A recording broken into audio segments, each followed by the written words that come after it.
ఏఎన్ఎన్కి స్వాగతం. నేను మీ సిద్దిరెడ్డి శ్రీనివాసరెడ్డి. ఈరోజు దినపత్రికల్లో వచ్చిన ప్రధాన వార్తలపై చర్చా కార్యక్రమం ఉంటుంది. చర్చా కార్యక్రమంలో కాంగ్రెస్ నుంచి దర్పల్లి రాజశేఖర రెడ్డి గారు ఉంటారు, బీఆర్ఎస్ నుంచి బొమ్మెర రామ్మూర్తి గారు ఉంటారు, బీజేపీ నుంచి తుల అంజనేయులు అడ్వకేట్ గారు ఉంటారు. అయితే ప్రధానమైన వార్తలు చూసినట్టుంటే అన్ని పత్రికల్లో ప్రధానంగా వచ్చిన వార్తలను మనం చూసినట్టుంటే సీట్లపైనే ముచ్చట్లు, పునర్విభజనపై అసెంబ్లీలో ఎమ్మెల్యేల మధ్యనే ముచ్చట్లు ప్రధానంగా జరిగింది. తర్వాత పెట్రోల్పై ఆందోళన వద్దు, కొరత లేదు, సరిపోను నిల్వలు ఉన్నాయని రాష్ట్ర శాఖ మంత్రి ఉత్తమ్ కుమార్ రెడ్డి చెప్పినట్టు ప్రధానంగా వార్త ప్రచురించారు. తర్వాత ఫిరాయింపుదారులతో కాంగ్రెస్ను నింపేశారని కాంగ్రెస్ నుంచి సీనియర్ నాయకుడు నిన్న కాంగ్రెస్కు రాజీనామా చేశారు. ఆయన ప్రధానమైన ఆరోపణ ఏంటంటే ఫిరాయింపుదారులతో కాంగ్రెస్ను నింపేశారనేది ఆయన ఆవేదన వెలిబుచ్చినట్లు వార్తలు వచ్చాయి. ఎవరో ఎందుకు నాపై పోటీకి సిద్ధమా అంటూ రేవంత్ రెడ్డికి హరీష్ రావు సూచన చేశారు. అది కూడా ప్రధానంగా వార్తలు అన్ని పేపర్లలో ప్రధానంగా వచ్చింది. తర్వాత ఇంకోటి, నిన్న అసెంబ్లీలో ఒక గంట సేపు అంటే సమయం కూడా వృధా అయినట్టున్నది.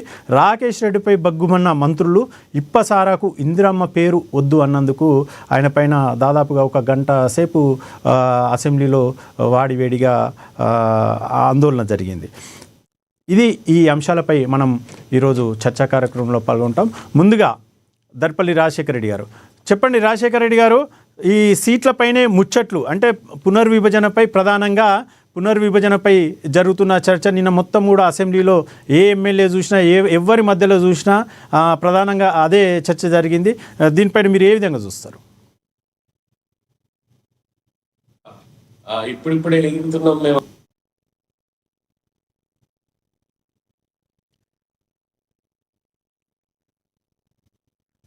కొద్దిగా రాజశేఖర రెడ్డిది టెక్నికల్ ప్రాబ్లం ఉన్నది. రామ్మూర్తి గారు చెప్పండి దీనిపైన. బీఆర్ఎస్ నుంచి రామ్మూర్తి గారు ఉన్నారు. రామ్మూర్తి గారు చెప్పండి.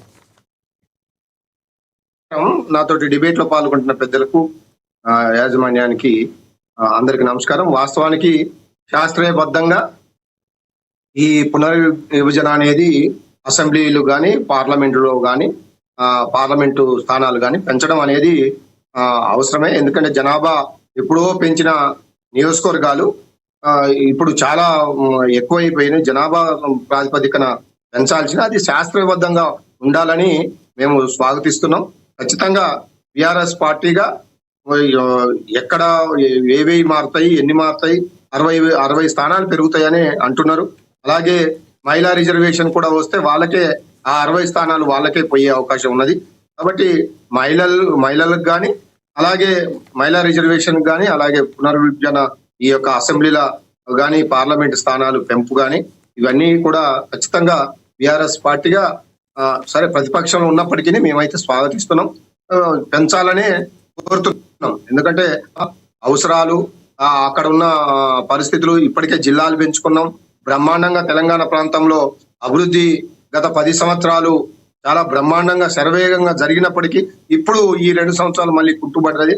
కాబట్టి ఇవన్నిటిని బేరీజ్ చేసుకొని ఖచ్చితంగా రేపు పెరిగే స్థానాలు కానీ వచ్చే స్థానాల్లో వచ్చే ఎన్నికల్లో ఒక బలమైన రాజకీయ శక్తిగా బీఆర్ఎస్ పార్టీ 100% పెరుగుతుందని, ఆ దిశగా పయనిస్తుందని నేను మీ ద్వారా తెలంగాణ ప్రజలకు తెలియజేస్తున్నాను. దీనిపై మాట్లాడడానికి బీజేపీ నుంచి అంజనేయులు గారు ఉన్నారు. అంజనేయులు గారు, దర్పల్లి రాజశేఖర రెడ్డి గారు వచ్చారు కాంగ్రెస్ నుంచి. రాజశేఖర రెడ్డి గారు చెప్పండి, ఈ సీట్ల పెంపు పైన నిన్న అసెంబ్లీలో ప్రధానంగా ప్రతి ఎమ్మెల్యే మధ్యలో ఎక్కడ చూసినా అదే చర్చ జరిగినట్టు ప్రధానంగా వార్త వచ్చింది. దీనిపైన మీరేంది? ముఖ్యమంత్రి రేవంత్ రెడ్డి గారేమో ఇది నార్త్ ఇండియాకే పనికొస్తుంది, దక్షిణ భారతదేశానికి నష్టం జరుగుతుంది అనేది నిన్న మొన్న ప్రైవేట్ ఛానల్కి ఇచ్చిన ఇంటర్వ్యూలో చెప్పారు. అయితే దానికి ప్రధానంగా నిన్న ఎంపీ రఘునందన్ రావు కూడా ప్రెస్ మీట్ పెట్టి గతంలో ఇంద్రమ్మ పీరియడ్ నుంచి అంటే 543 స్థానాలకైతే ఏ రకంగా పెంచుకున్నారో అదే ప్రాతిపదికన తీసుకోవడం జరిగింది. కానీ దానిపైన వీళ్ళు కూడా విమర్శలు చేస్తున్నారు. అంటే జనాభా ప్రాతిపదికన అంటే అట్లా విమర్శలు చేశారు, ఇట్లా సంఖ్య అంటే 50% అంటే కూడా ఈ రకంగా చేస్తున్నారు, ఇది విధానం కాదని అన్నారు. దీన్ని ఏ విధంగా చూస్తారు మీరు? ఏదైతే జరుగుతుందో మరి మాలాంటి వాళ్ళకి ఒక అవకాశం వస్తుందని మాత్రం అనుకుంటామండి జనరల్ గా. ఎందుకంటే స్థానాన్ని పెరిగినప్పుడు అవకాశం వస్తుంది, కానీ శాస్త్రీయంగా చేయాలనేది రేవంత్ రెడ్డి గారి ఉద్దేశం. ఇది ఎక్కడ విభేదించాలని కాదు. కేంద్ర ప్రభుత్వం డిసిషన్ తీసుకున్నప్పుడు దక్షిణ భారతానికి ఉత్తర భారతానికి ఉన్న తేడా కూడా చూసుకోవాలి. ఎందుకంటే పాపులేషన్ వైజ్ వెళ్తున్నారు కాబట్టి మేమేమో కుటుంబ నియంత్రణ అవన్నీ పాటించుకుంటూ వచ్చిన రాష్ట్రాలు దక్షిణాదిలో ఉన్నాయి. కుటుంబ నియంత్రణను ఆలోచించకుండా జనాభా లెక్కల ప్రకారం పోతే మాత్రం కొంచెం ఇబ్బంది అవుతుందని ఆలోచన రేవంత్ రెడ్డి గారు చెప్పారు. సో ఆ విషయంలో జనరల్ గా అదొక పెద్ద విషయం కాబట్టి, పొలిటికల్ గా ఒక పెద్ద విషయం కాబట్టి జనరల్ గా చర్చ జరుగుతుంది సార్. దాని మీద జరగడానికి ఏం లేదు. రాజశేఖర్ గారు ఇక్కడ మీరు ఒక విషయం గమనించాలి. అంటే 1900 అంటే ఇప్పటి వరకు 3 సార్లు ఇది చేశారు. 1952, 63, 73లో ఇది పునర్విభజన దానికి చేశారు. తర్వాత డీలిమిటేషన్ చేశారు, కానీ అక్కడ పరిధిలు అంటే శాసనసభ పరిధిలకు సంబంధించిన పరిధిలు చేంజ్ చేశారు, కానీ ఈ సంఖ్యను పెంచలేరు. అయితే వీళ్ళు జనరల్గా అనేది ఏంటంటే ప్రధానంగా 2 అంశాల పైన తీసుకున్నారు. ఏంటంటే జనాభా ప్రాతిపదికన, అంటే జనాభా ప్రాతిపదికన అనే దాని మీద ఇప్పుడు కాదు, అప్పటి నుంచి కూడా గతంలో నుంచి కూడా చర్చ ఉన్నది. గతంలో జరిగిన జనాభా ప్రాతిపదికన దేశవ్యాప్తంగా అన్ని రాష్ట్రాల్లో ఇది ఇబ్బందికరమైన పరిస్థితులు ఉంది, హెచ్చుతగ్గులు ఉన్నాయనే ఉద్దేశంతో దాన్ని నిలిపేయడం జరిగింది. దాదాపు 25 సంవత్సరాలు ఒకసారి, 25 సంవత్సరాలు ఒకసారి ఎక్స్టెండ్ చేయడం జరిగింది. ఇప్పుడు కూడా సేమ్ అదే ప్రధాన అంశం పైన ఇబ్బందులు ఎదురవుతున్నాయి అని చెప్పి ప్రభుత్వం ఏంటంటే 50% అదనంగా, 50% అదనంగా అంటే ఉన్న దాంట్లో 50% అంటే దీనిపైన ఏ రాష్ట్రానికి కూడా ఏ ప్రాంతానికి కూడా ఇబ్బంది జరగకుండా ఉంటుంది. మరి ఇటువంటి తరుణంలో కూడా ఒక ముఖ్యమంత్రి హోదాలో ఉండి, ప్రధానంగా ముఖ్యమంత్రి హోదాలో ఉండి కూడా ఇబ్బడిమబ్బడిగా మాట్లాడుతున్నారు. ముఖ్యమంత్రి హోదాలో మాట్లాడాలనేది బీజేపీ ప్రధానంగా ఆరోపిస్తున్నది. మీరు దీన్ని ఏమంటారు? అంటే ఒక కాంగ్రెస్ ప్రభుత్వమే డీలిమిటేషన్ ఏ రకంగానైతే తీసుకుందో గతంలో, ఇప్పుడు కూడా బీజేపీ మేము అదే రకంగా తీసుకుంటున్నాము, ఇంకా దీనివల్ల ఇబ్బందులు ఏంది అని ప్రశ్నిస్తున్నారు వాళ్ళు. నేను ఏమంటున్నా అంటే, ముఖ్యమంత్రి గారు ఎందుకు ఆ విషయాలు అన్న దాని మీద కూడా చర్చ జరగాల్సిన అవసరం ఉన్నది. ఎందుకంటే ఈ రోజు మనం చూస్తున్నాం, మనం 100 రూపాయలు కడితే మనకు రిటర్న్ వచ్చేదాన్ని 32 రూపాయలు మనకు వస్తున్నాయి. అదే బీహార్కి కానీ, అదే మధ్యప్రదేశ్కి కానీ, అదే ఉత్తరప్రదేశ్ కానీ తీసుకుపోతున్న డబ్బులు ఎక్కువ ఉన్నాయి. సో ఇవన్నీ కూడా బేరీ చేయాల్సిన అవసరం ఉంది. ఓన్లీ డీలిమిటేషన్ ఇప్పుడు జరుగుతుంది, పునర్విభజన జరిగినంత మాత్రాన సీట్ల సంఖ్య పెరుగుతున్న దాన్ని అంతా పెరగాల్సిన అవసరం ఉన్నది కాదనట్లేము. ఎందుకంటే ఇప్పుడు మా దగ్గర ఎల్బీ నగర్ చూసుకుంటే సుమారుగా 7 లక్షల ఓట్ల వరకు ఉన్నది. ఒకవేళ అదే చూసుకుంటే అటు దేవరకొండ కానీ, అటు పైన మునుగోడు కానీ అటు అంతా పోతుంటే ఓట్లు తగ్గుతున్నాయి. సో ఇది యావరేజ్ గా తీసుకోవాల్సిన అవసరం ఉన్నప్పుడు దక్షిణాదిని ఉత్తరాదిని కూడా యావరేజ్ గా తీసుకోవాలి. అక్కడ ఇప్పుడు బీహార్ అంతా పోతే 1,30,000, 1,80,000, 1,60,000 కూడా ఒక కాన్స్టిట్యున్సీ ఏర్పడుతున్నాయి. సో అట్లాంటప్పుడు అక్కడ తగ్గాలి కదా. ఇప్పుడు ఇక్కడ పెరుగుతున్నప్పుడు ఓట్లు ఒకవేళ యూనిఫామ్ గా ఒక 2,75,000 ఓట్లకు యూనిఫామ్ గా తీసుకున్నారు అనుకోండి ఒక్క కాన్స్టిట్యున్సీ, అది యావరేజ్ గా దేశవ్యాప్తంగా అదే జరగాలి కదా. ఒక దగ్గర 1,80,000 ఎందుకు ఉంటుంది, ఒక దగ్గర 7 లక్షలు ఎందుకు ఉంటుంది? సీట్ల సంఖ్య పెరుగుతుంది, కానీ జనాభా ఓటర్ల సంఖ్య కూడా దాన్ని ఆలోచించి తీసుకోవాల్సిన అవసరం ఉందని ముఖ్యమంత్రి గారి ఆలోచన. ఇప్పుడు అదే ఉత్తరప్రదేశ్ లో ఎన్ని లక్షలకు ఒక సీట్ ఉన్నది. ఇవన్నీ కూడా ముందుగా చర్చకు రావాల్సిన అవసరం ఉన్నది. సరే, అసలు పార్లమెంట్ లో వాళ్ళు తీర్మానం చేసే అవసరం వచ్చినప్పుడు జనరల్ గా చర్చ జరుగుతుంది. ఇవన్నీ కూడా ముందుకు వస్తాయి. అంజనేయులు గారు వినబడుతుందా? మీ వాయిస్ వినబడట్లే. అంజనేయులు గారు ఓకేనా? ఓకే సార్, చెప్పండి. పునర్విభజనపై ఇంతకుముందు మాట్లాడారు. బీఆర్ఎస్ నుంచి మన బొమ్మెర రామ్మూర్తి గారు మాట్లాడారు, కాంగ్రెస్ నుంచి రాజశేఖర రెడ్డి గారు మాట్లాడారు. చెప్పండి దీనిపైన. వినోద్ రెడ్డి గారికి, అదేవిధంగా ప్యానల్ ఉన్నటువంటి పెద్దలందరూ కూడా నమస్తే. ఏదైతే పునర్విభజన 2011 జనాభా ప్రాతిపదికన తెలంగాణ రాష్ట్రంలో చూసుకున్నట్లయితే 119 నుంచి వెళ్ళి 179 సీట్లకు, అదేవిధంగా లోకసభ స్థానాలు చూసుకుంటే 15 నుంచి వెళ్ళి 2026 వరకు పెంచాలని చెప్పేసి ప్రతిపాదనలే. అయితే ఏదైతే భారత రాజ్యాంగం ఆర్టికల్ 170 క్లాజ్ ఆఫ్ 3, అదేవిధంగా 81 క్లాజ్ ఆఫ్ 3 ప్రకారం ఈ పునర్విభజన చేయాలనేటువంటి ఆలోచన కేంద్ర ప్రభుత్వం అమిత్ షా గారు అసెంబ్లీ పార్లమెంట్ లో మాట్లాడడం జరిగింది. అయితే దీనికి ముందు కూడా అన్ని రాజకీయ పార్టీలతోని అదేవిధంగా మాట్లాడి విషయాలను చర్చించడం జరిగింది. ఆ చర్చలకు రావాలని కూడా అమిత్ షా గారు, నరేంద్ర మోడీ గారు కూడా పిలవడం జరిగింది. అయితే ఈ సందర్భంలో ఏదైతే చిన్న అసెంబ్లీలు ఏర్పడ్డ చిన్న ప్రాంతాలుగా ఉన్నప్పుడు అభివృద్ధి అనేది ప్రతి ఫలం అనేది కింది స్థాయి వరకు కూడా వెళ్తుంది అనేటువంటి ఉద్దేశంతోనే ఇవాళ అసెంబ్లీలను ఇవాళ జనాభా ప్రాతిపదికన చేసుకోవడం జరుగుతా ఉంది. దీంట్లో భాగంగానే ఇలా ప్రతిపక్షాలు అడుగుతా ఉన్నాయి, ఇలా మహిళా రిజర్వేషన్ ఏం చేస్తారు, ఎస్సీ ఎస్టీ ఏం చేస్తారు, ఇలా ఉన్నటువంటి ప్రతిపాదనలు ఏ విధంగా చేస్తారు అని చెప్పేసి ప్రశ్నించినప్పుడు దానికి కూడా డీలిమినేషన్ పైన కూడా ఇలా చర్చించడానికి, పార్లమెంట్ లో చర్చించడానికి కేంద్ర ప్రభుత్వం, నరేంద్ర మోడీ గారి యొక్క ప్రభుత్వము ఇలా సిద్ధంగా ఉంది. కానీ కొన్ని సందర్భాల్లో జనాభా ప్రతిపాదికనగా కొన్ని అసెంబ్లీ అక్కడ ఎందుకు ఇట్లా ఎక్కువ ఉన్నది, ఇక్కడ ఎందుకు ఉందని చెప్పేసి పెద్దలు చెప్తా ఉన్నారు. ఇవాళ మీరు కాంగ్రెస్ పార్టీ మొన్న కొన్ని మున్సిపల్ ఎలక్షన్ లో జరిగినప్పుడు కొన్ని అక్కడ ఉన్నటువంటి ప్రాంతంలో ఒక కార్పొరేషన్ లో, నేను మంచిర్యాల ప్రాంతంలో ఉంటాను, మంచిర్యాల ప్రాంతంలో ఒక డివిజన్ లో 2500 ఓట్లు ఉన్నాయి, కొన్ని డివిజన్ లో 4000 ఓట్లు ఉన్నాయి, కొన్ని డివిజన్ లో 3570 ఓట్లు ఉన్నాయి. అంటే అక్కడ ఉన్నటువంటి సర్కిల్, అక్కడ ఉన్నటువంటి సిచ్యువేషన్ అనుగుణంగా అసెంబ్లీలో నిర్ణయించడం, ఆ అసెంబ్లీలను ఏర్పాటు చేయడం అనేది జరుగుతూ ఉండేది. అదే ప్రాతిపదికన ఇవాళ చిన్న అసెంబ్లీలు అయినట్లయితే ప్రతి వ్యక్తి కూడా, చాలా మంది వ్యక్తులకు యువతరానికి అవకాశం వస్తుంది. అదే విధంగా ఏదైతే కాన్స్టిట్యున్సీ కి రావాల్సినటువంటి అభివృద్ధి నిధులు ఏవైతే ఉన్నాయో ఆ అభివృద్ధి నిధులన్నీ కూడా కింద స్థాయి వరకు, కింది స్థాయి బడుగు బలహీన వర్గాలకు కింది స్థాయి వరకు కూడా అందేటువంటి అవకాశం ఉంటుంది. కాబట్టి ఏదైతే 2011లో ఉన్నటువంటి జనాభా ప్రతిపాదికన ఏర్పాటు చేస్తున్నటువంటి ఏదైతే అసెంబ్లీల విభజన అనేది ఏదైతే ఉందో అది చాలా మంచి నిర్ణయం. ఈ నిర్ణయాన్ని అన్ని పార్టీలు కూడా స్వాగతించాలి. స్వాగతించినట్లయితే కింది స్థాయి వరకు కూడా ఫలాలు అందుతాయని చెప్పేసి మా యొక్క అభిప్రాయం.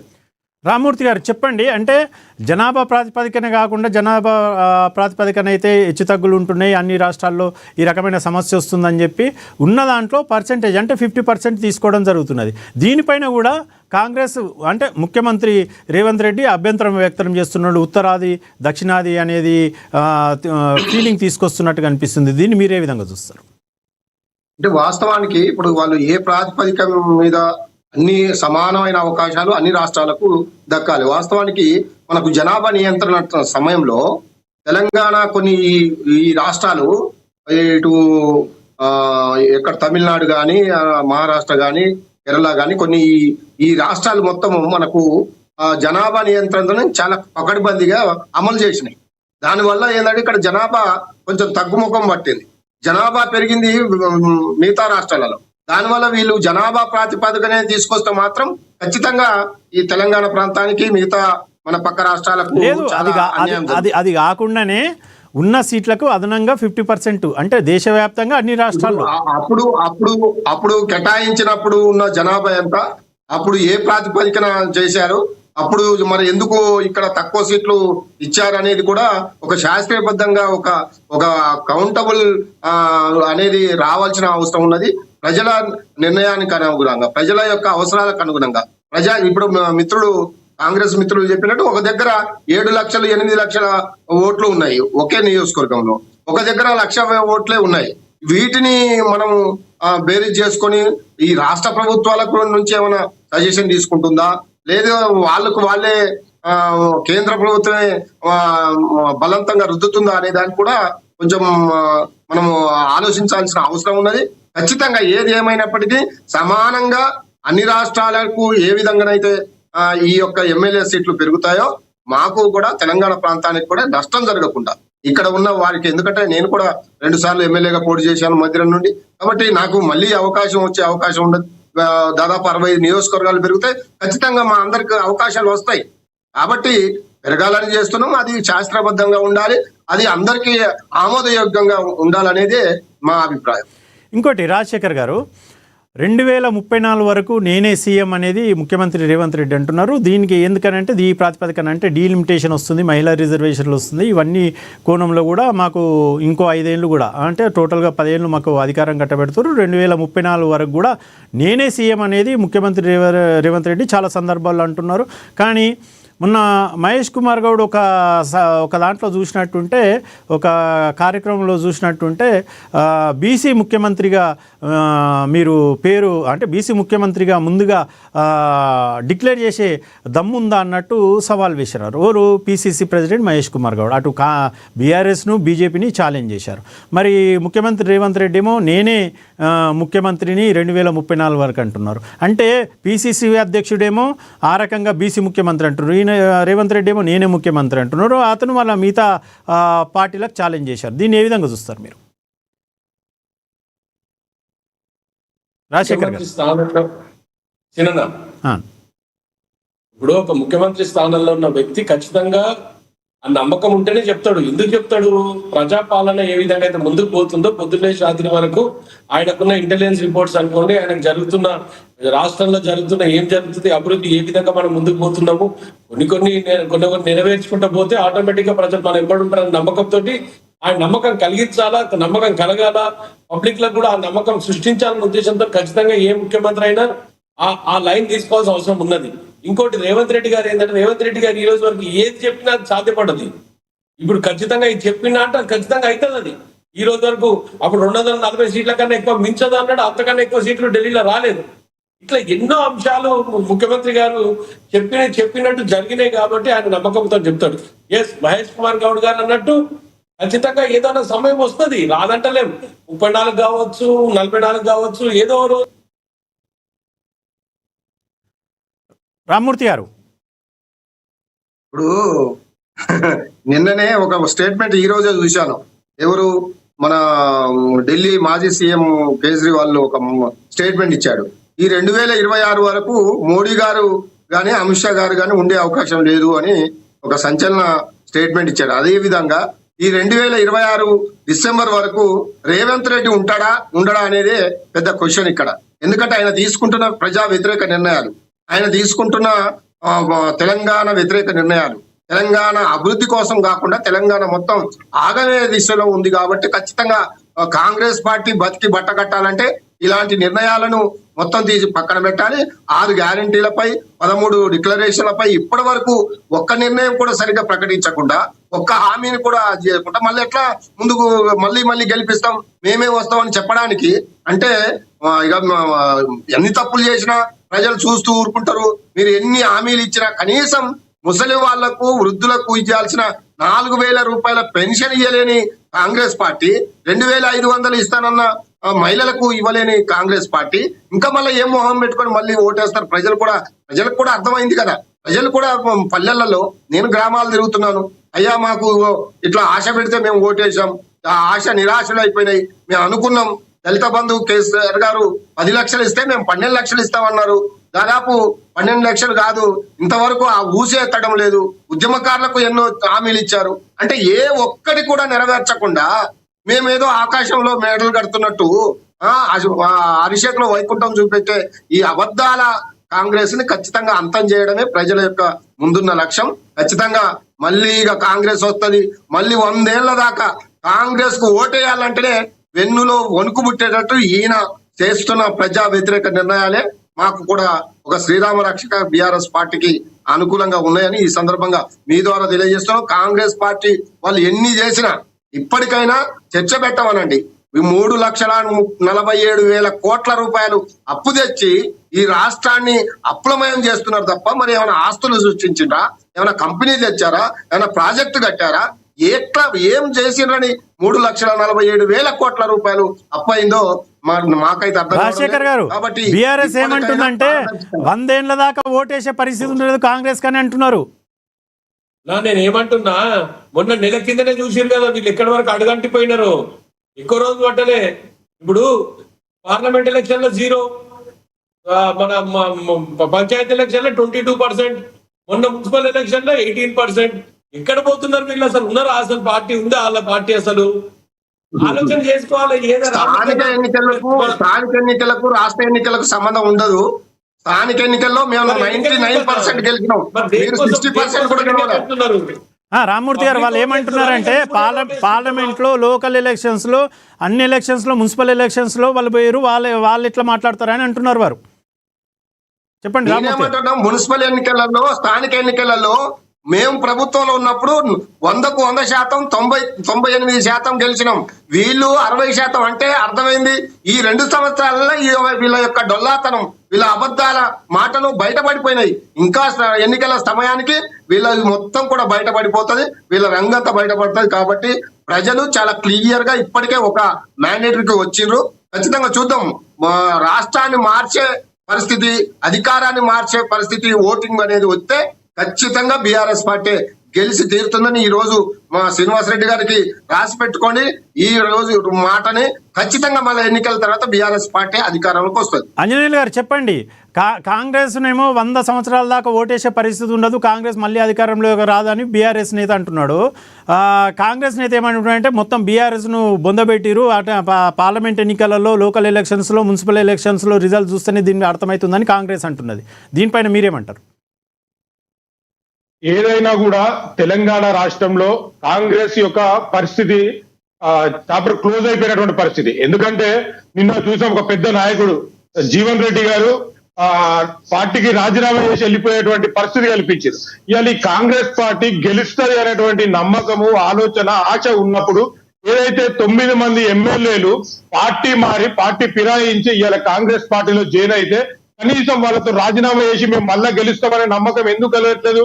ఎందుకు ఇలా స్పీకర్ గారు వారు ఏం చేస్తున్నారంటే ఇల్లు కాంగ్రెస్ పార్టీలో జైలు కావాలి అని చెప్పేసి ఇచ్చిన తర్వాత ఇలా హైకోర్టు ముట్టకాయలు వేసేటువంటి పరిస్థితి కనబడతా ఉంది. అదే గతంలో బీజేపీలోకి ఈటల రాజేందర్ గారు వస్తే రాజీనామా చేయించి మేము ఎలక్షన్లకు వెళ్ళినాం.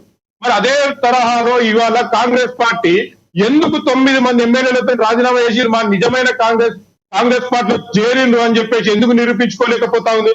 ఇలా కాంగ్రెస్ పార్టీకి తెలుసు, లోకల్ ఎలక్షన్ లో మేము గెలిచినాం, లోకల్ ఎలక్షన్ వచ్చినామంటే ఒక్కొక్క ఎలక్షన్ కి ఒక్కొక్క విధమైనటువంటి సిస్టమ్ ఉంటుంది. ఆ దాంట్లో ప్రాథమికంగా ఇలా గెలిచిండు. ఇలా సర్పంచ్ ఎలక్షన్ పార్టీ సింబల్ మీద గెలవలే, ఆ గ్రామాల్లో ఉన్నటువంటి పరిస్థితులకు అనుగుణంగా గెలిచారు. ఇలా మున్సిపల్ ఎలక్షన్లలో కూడా చాలా చోట్ల ఇలా ఓడిపోయినటువంటి పరిస్థితి ఉన్నది. గతంలో ఉన్నటువంటి పరిస్థితులు లేవు ఇలా కాంగ్రెస్ పార్టీ. ఎందుకంటే మహిళలకు ఇస్తున్నటువంటి 2,500 రూపాయలు ఇప్పటి వరకు విద్యార్థులకు నిరుద్యోగ భృతి ఇస్తా అని చెప్పి నిరుద్యోగ భృతిలో మోసం చేశారు. ఇలా పెన్షన్ లో ఏదైతే ముసలి వాళ్ళకు రావాల్సినటువంటి పెన్షన్ కూడా ఇవ్వలేనటువంటి పరిస్థితి. ఇలా ఉద్యోగస్తులు ఏదైతే రేపు రిటైర్మెంట్ అయితే మా బెనిఫిట్స్ వస్తే నా కూతురు పెళ్లి చేసుకుంటాం, లేకపోతే ఇల్లు కొనుక్కుంటాం, ఓ భూమి కొనుక్కుంటాం అని చెప్పేసి ఉన్నటువంటి ఆ పైసల్ని కూడా ఇవాటి వారికి ఇవ్వలే. రైతుల్ని మోసం చేసారు. ఇలా 420 హామీలు, దొంగ హామీలను ఇచ్చి ఇలా అధికారంలోకి గద్దెనెక్కిండ్రు. ఇలా ప్రజలు చూస్తా ఉన్నారు. ప్రజలు రాబో రోజుల్లో తప్పకుండా బుద్ధి చెప్తారు కాంగ్రెస్ పార్టీని. ఈ రాష్ట్రంలో కాంగ్రెస్ పార్టీ లేకుండా ఏదైతే కేంద్రంలో భారతీయ జనతా పార్టీ హ్యాట్రిక్ కొట్టిందో, రాబో రోజుల్లో తెలంగాణ రాష్ట్రంలో కూడా బీజేపీ ఇలా 1 ఎమ్మెల్యే నుంచి ఇలా 8 ఎమ్మెల్యేలకు వచ్చినాం, ఒక ఎంపీ నుంచి ఇలా 8 ఎంపీలకు వచ్చినాం. ఈ పురోగతినే రాబో రోజుల్లో తీసుకొస్తుంది. రాబో రోజుల్లో వచ్చేది భారతీయ జనతా పార్టీ. ఇలా బీఆర్ఎస్ పార్టీ నుంచి చూసినాం, ఇలా కవిత గారు నిలబొట్టిండ్రు. రేపు పొద్దున ఇంకెవరు పోతారో ఎవరు ఉంటారో తెలియదు. నిన్నగా మొన్న మల్లారెడ్డి గారు అంటారు బీఆర్ఎస్ పార్టీ నుంచి లేనే ముఖ్యమంత్రి అని చెప్పేసి ఇలా మల్లారెడ్డి గారు అంటారు. అంటే పార్టీలో ఏం జరుగుతుంది ఏందనేది వాళ్ళ మధ్యలో వాళ్ళకే ఉన్నటువంటి విధానాలు ఇలా ప్రజలందరూ చూస్తా ఉన్నారు. కాబట్టి రాబో రోజుల్లో భారతీయ జనతా పార్టీ తెలంగాణ అధికారం వస్తుంది. ఇవాళ కాంగ్రెస్ పార్టీకి చిత్తశుద్ధి ఉంటే ఏదైతే హైకోర్టు ముట్టకాయలు వేసినట్టు ఇవాళ ఏదైతే 9 మంది టీఆర్ఎస్ పార్టీ నుంచి వచ్చినటువంటి నాయకులను రాజీనామా చేయండి. రాజీనామా చేయించి మళ్ళీ అధికార ఎమ్మెల్యే ఎలక్షన్లకు రండి. రాజశేఖర్ గారు, కాంగ్రెస్ పార్టీ రాజశేఖర్ గారు, తెలుస్తుంది. ఇప్పుడు ఇటు బీజేపీ బీఆర్ఎస్ఏ కాకుండా కాంగ్రెస్లో ఉన్న సీనియర్ నాయకుడు కూడా ఈరోజు వీళ్ళు విపక్షాలు అంటున్నట్టే సీనియర్ నాయకుడు జీవన్ రెడ్డి రాజీనామా చేశారు. మొత్తము కాంగ్రెస్ను మిగతా వాళ్ళతోటి నింపి నిజమైన కాంగ్రెస్ వాదులకు అన్యాయం చేస్తున్నారని చెప్పి పోచారం శ్రీనివాసరెడ్డి ఎవరు, వేం నరేందర్ రెడ్డి ఎవరు అనేది కూడా నిన్న ఆవేశపూరితంగా మాట్లాడాడు. ఇటు అసెంబ్లీ అంటే ప్రజాప్రతినిధులను శాసనసభలో చూసినట్టు ఉంటే ఈ రకంగా ఉంది, పార్టీలో చూసుకుంటే బయట పార్టీలోనే విమర్శిస్తున్నారు. దీనిపైన మీరేమంటారు? ఒక్క నిమిషము. నేను ఇప్పుడు ఆంజనేయులు గారు రామ్మూర్తి గారు మాట్లాడినప్పుడు ఒకటే విషయం చెప్తున్నా. ఒకటి ఫస్ట్ టీఆర్ఎస్ ప్రభుత్వం ఎందుకు రావాలంటే మళ్ళీ ఈ రాష్ట్రంలో డ్రగ్స్ పెంచడానిక స్వయాన మీ ఎమ్మెల్యే దొరికిపోయిండు, దాన్ని ఈ రోజు మీరు చర్య తీసుకోలేదు. ఇంకోటి ఆంజనేయులు గారు నేను అడుగుతున్నా, 8 మంది ఎమ్మెల్యేలు 8 మంది ఎంపీలు రాష్ట్రం నుంచి తెలంగాణ రాష్ట్రం నుంచి బీజేపీ పార్టీకి ఇచ్చినాం, అందరం కలిసి ఇచ్చినాం. సరే మరి మీరు మేము అని పక్కన పెట్టారు, ప్రజలు ఇచ్చింది కాబట్టి అందరూ అవుతారు దాంట్లో. నేను ఒకటే అడుగుతున్నా, మూసీకి రూపాయి ఇయ్యలే, ట్రైన్ కోసం అన్నారు ఒక రూపాయి ఇయ్యలే, ఈ రాష్ట్రాల అభివృద్ధి కోసం ఏదైనా పని చేద్దామంటే ఒక రూపాయి తీసుకురాలి. దేనికోసం ఉన్నట్టంటే 8 మంది ఎమ్మెల్యేలు, 8 మంది ఎంపీలు ఏం చేయనీకున్నారు? ఒక్క నిమిషం బ్రదర్, నువ్వు మాట్లాడడం సేపు నేను మాట్లాడలే కదా, ఏం చేయనీకున్నారు? అంజనేయులు మీ వాయిస్ కట్ అవుతుంది, వాయిస్ రావట్లే అంజనేయులు. నేను అదే రామూర్తి గారిని కూడా అడుగుతున్నా, డ్రగ్స్ లో దొరికితే మీకు తెలుసో తెలియదు కానీ స్వచ్ఛ భారత్ మిషన్ కింద 1,067 కోట్ల రూపాయలని ఇలా కేంద్ర ప్రభుత్వం కేటాయించింది.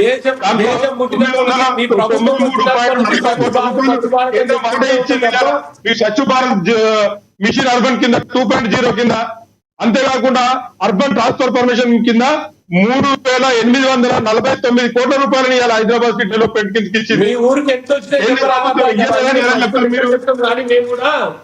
మీ ఊరికి ఏమొచ్చిందో చెప్పు, మసలు లెక్క నేను కూడా చెప్తా. 8 మంది ఎంపీలు, 8 మంది ఎమ్మెల్యేలు ఉంటే రూపాయి మూసికి లేకపోతుంది. ఈ రోజు దానికి ప్రజలకు ఏ విధంగా అందుబాటులోకి వచ్చి చెప్పండి మీరు కనీసం.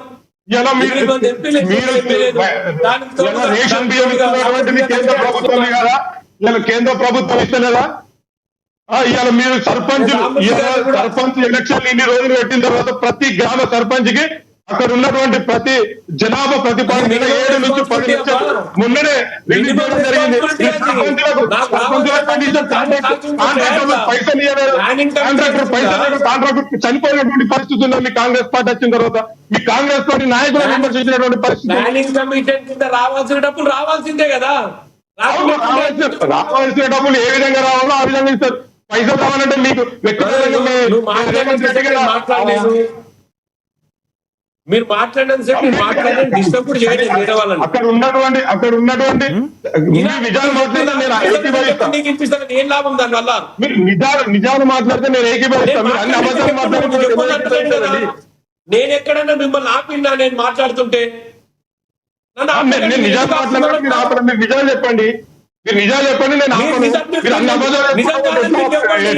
నేను చెప్పింది కాదు అంజనేయులు అన్న, నేను చెప్పింది నిజం కాదని మీరు చెప్పండి. ఎందుకంటే అంజనేయులు గారు ఒక్క నిమిషం వారు మాట్లాడి, వారు మాట్లాడిన తర్వాత మళ్ళీ మాట్లాడుదురు. అంజనేయులు గారు ఒక్క నిమిషం, వారు మాట్లాడినాక మాట్లాడుదురు మళ్ళీ. మాట్లాడండి రాజశేఖర్ గారు, మాట్లాడండి. నేను ఒకటే ఫస్ట్ రామమూర్తి గారిని ఒకటి క్లియర్ గా చేయమంటున్నా. ఇప్పటికీ 14 రోజులేమో అవుతుంది, 14 రోజులు అయితే 13 రోజులు అవుతుంది. ఒక ఎక్స్ ఎమ్మెల్యే టిఆర్ఎస్ పార్టీ నుంచి డ్రగ్స్ కుంభకోణంలో దొరికినప్పుడు, డ్రగ్స్ స్వయంగా ఆయనే తీసుకుంటూ దొరికి పాజిటివ్ వచ్చినప్పుడు ఇప్పటి వరకు కూడా ఆయన మీద చర్యలు తీసుకోకపోవడం వలన దేనికోసం అని మళ్ళీ మీ పార్టీని తీసుకురావాలి ఈ రాష్ట్రంలో? రామమూర్తి గారు ఒకసారి చెప్పండి.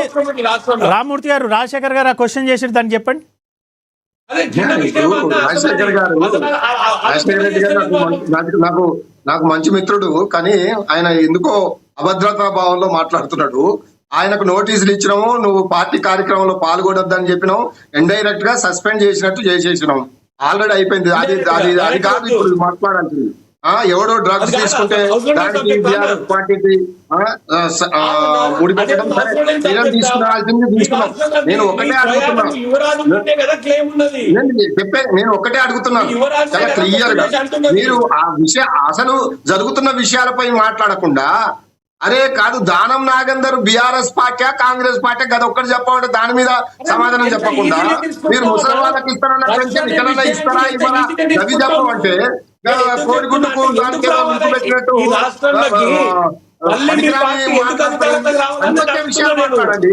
పనికొచ్చి ఈ రాష్ట్రానికి ఉపయోగపడే మాట్లాడండి. దానం నాగేందర్ బీఆర్ఎస్ పార్టీ కాంగ్రెసా అది చెప్పండి.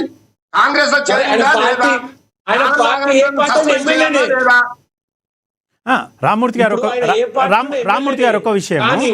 రామమూర్తి గారు, చర్చ జరుగుతున్న సందర్భంలో ఈ అంటే ఓట్ల కాడ అధికారం కాడికి వచ్చిన సందర్భంలో మళ్ళీ మీకెందుకు, ఇప్పుడు మీరు ఒక మాట అన్నారు 100 సంవత్సరాల దాకా కాంగ్రెస్ కోటేయారని. వారు రాజశేఖర్ గారు ఏమంటున్నారని అంటే దేన్ని చూసి ఓటేయాలి, డ్రగ్స్ను 10 ఏళ్ళ డ్రగ్స్ను కల్చర్ను పెంచిర్రు, ఈరోజు మాజీ ఎమ్మెల్యే వాళ్ళ పార్టీకి సంబంధించిన అతను దొరికితే కూడా యాక్షన్ లేదు అని అంటున్నారు. అంటే బీఆర్ఎస్కి ఎందుకు ఓటేయాలి అనే కోణంలో మాట్లాడుతున్నారు. దీనిపైన మీరు చెప్పండి. నేనేమంటున్నా, టిఆర్ఎస్ కి ఎందుకు వేయాలంటే 1000 కారణాలు చెప్తాను. పర్ క్యాపిటల్ గానీ లేకపోతే జీడిపిలో గానీ అభివృద్ధిలో గానీ వాళ్ళు వారు ఒకటి తీసుకొచ్చింది అంటే రామ్మూర్తి గారు డ్రగ్ కల్చర్ గురించి తీసుకొచ్చారు. డ్రగ్ విషయంలో ఖచ్చితంగా పార్టీ ఒక చర్య తీసుకున్నది, పార్టీ నుంచి సస్పెండ్ చేసింది, పార్టీ నుంచి ఎల్లగొట్టిన అంత పని చేసింది. దాదాపుగా ఆయన పార్టీ కార్యక్రమంలోకి రావద్దన్నది, మీరు దాన్ని ఎక్స్ప్లెనేషన్ ఇవ్వాలన్నది, దానికి సంబంధించిన అన్ని చర్యలు పార్టీ తీసుకున్నాక ఇంకా దాని ఇంకా ఇంకేం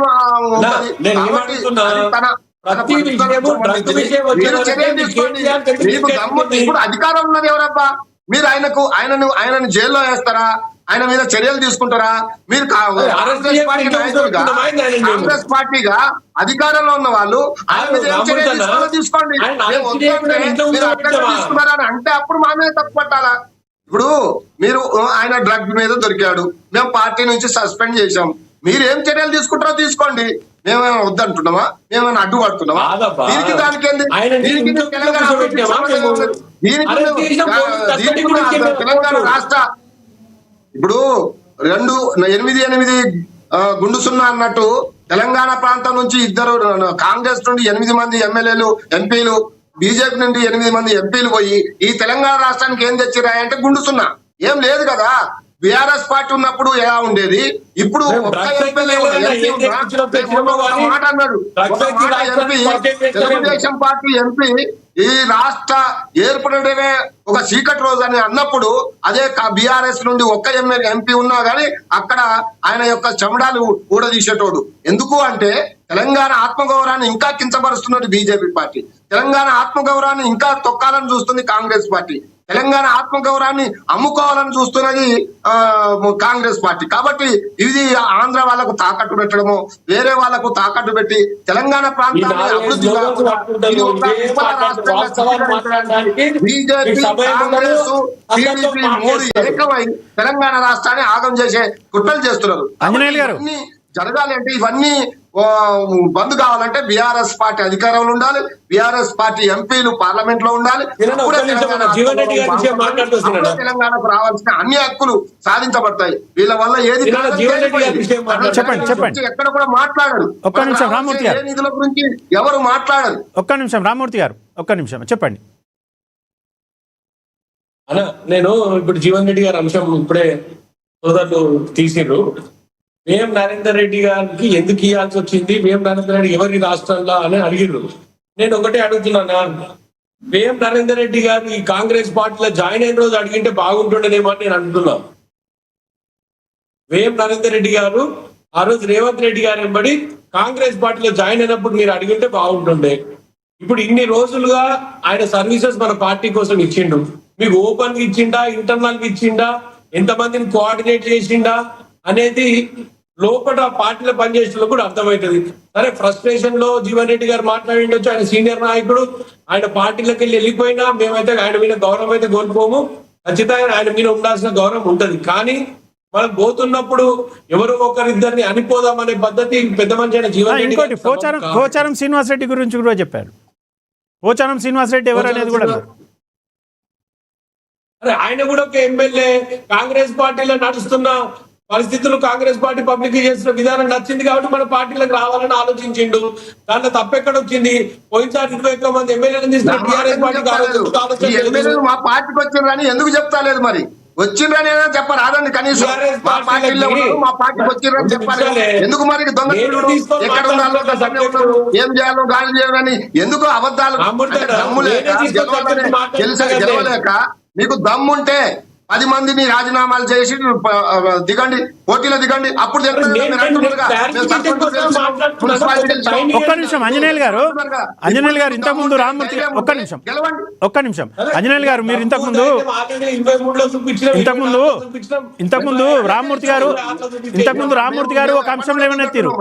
ఇంతకుముందు రామ్మూర్తి గారు ఒక అంశం లేవనెత్తారు. ఆంజనేయులు గారు మీరు దీనిపైన చెప్పండి.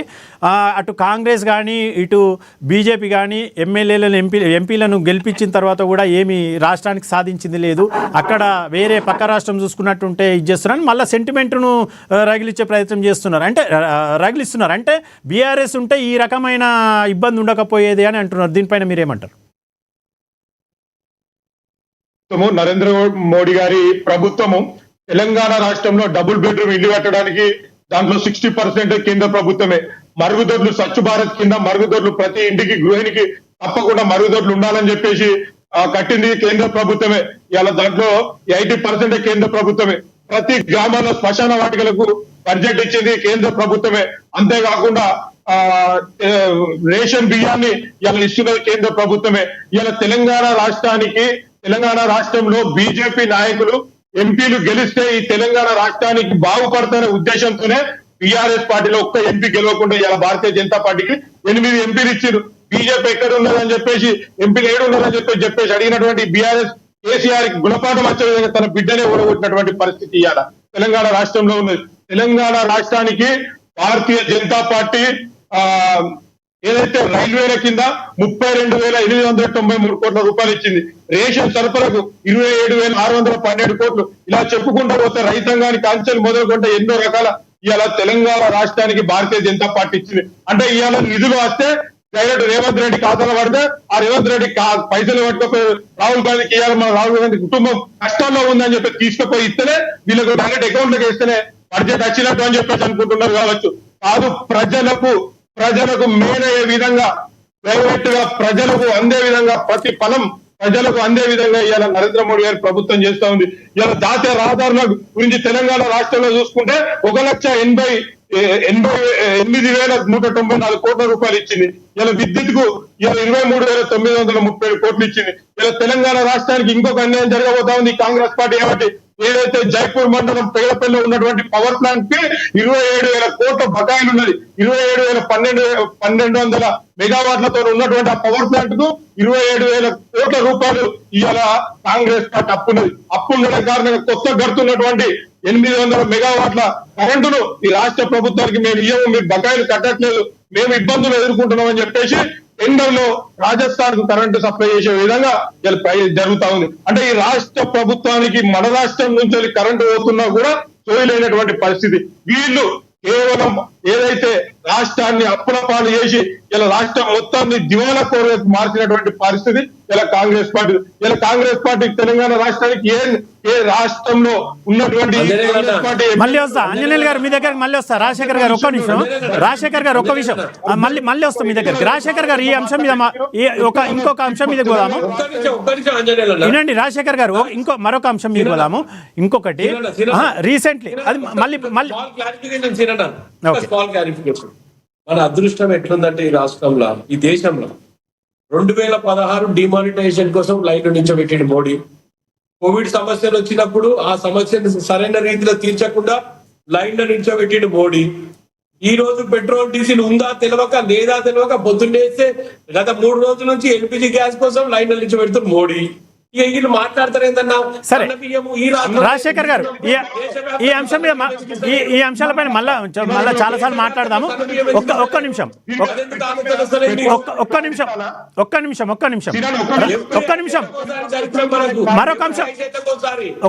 మరొక అంశం మీదకి పోదాము. ఒకటి రాజశేఖర్ గారు మళ్ళీ ఒక్క నిమిషం రాజశేఖర్ గారు